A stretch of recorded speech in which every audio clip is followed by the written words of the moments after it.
नमस्कार. आपल्या उजनी धरण अपडेट न्यूज चॅनलमध्ये आपल्या सर्वांचं मनापासून स्वागत.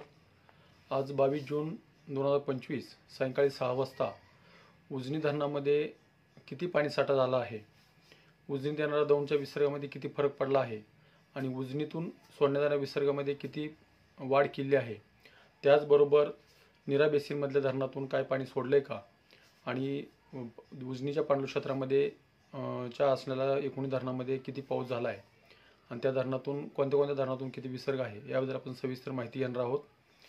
आज सायंकाळी 6 वाजता उजनी धरणाची एकूण पाणी पातळी ही 494.740 मीटर, तर एकूण पाणीसाठा हा 2970.72 दशलक्ष घनमीटर म्हणजेच 104.90 TMC, तर उपयुक्त साठा हा 1167.91 दशलक्ष घनमीटर म्हणजेच 41.24 TMC. म्हणजे आतापर्यंत उजनी धरणामध्ये उपयुक्त साठा हा 41.24 TMC एवढा झाला आहे.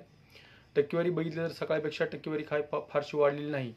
सकाळी 76.58 होतं, आता 76.98 म्हणजे जवळपास 77% उजनी धरण झालेलं आहे.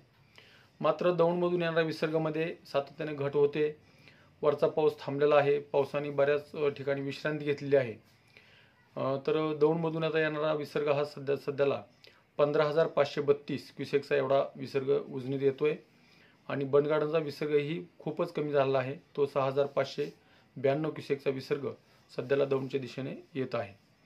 तर नदीत जे उजनीतून पाणी भीमा नदीत सोडलेलं आहे त्यामध्ये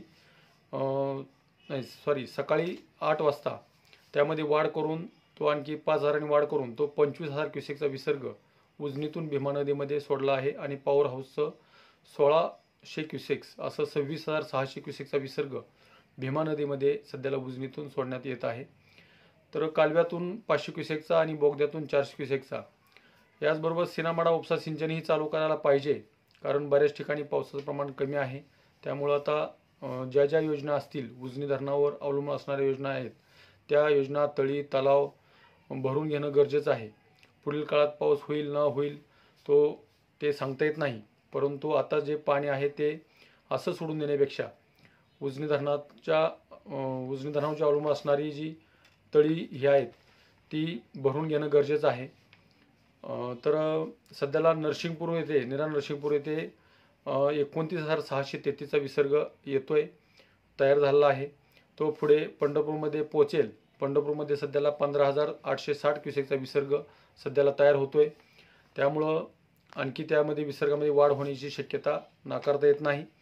आणि उजनी धरणाच्या पाणलोट क्षेत्रामध्ये असलेल्या धरणापैकी 4 ते 5 धरणामध्येच फक्त केवळ 3 ते 16, काही ठिकाणी 3 मिलीमीटर, काही ठिकाणी 5 मिलीमीटर, काही ठिकाणी 11 मिलीमीटर आणि काही ठिकाणी 16 मिलीमीटर असा पाऊस पडलेला आहे. म्हणजेच पावसाचं प्रमाण खूपच कमी झालेलं आहे.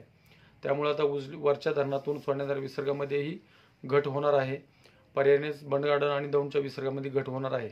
परंतु उजनीचा बॅलन्स राखण्यासाठी उजनीतून पाणी सोडणं अनिवार्य आहे, परंतु त्याच पाण्याचा वापर करून तळी तलाव जे आहेत ते भरून घेणं गरजेचं आहे. तर अशाच उजनीच्या ताज्या घडामोडीसाठी, ताज्या अपडेटसाठी आपल्या उजनी धरण अपडेट न्यूज चॅनलला लाईक करा, सबस्क्राईब करा, शेअर करा. उजनी धरण अपडेटसाठी बेंबळेहून सिद्धेश्वर शिंदे. धन्यवाद.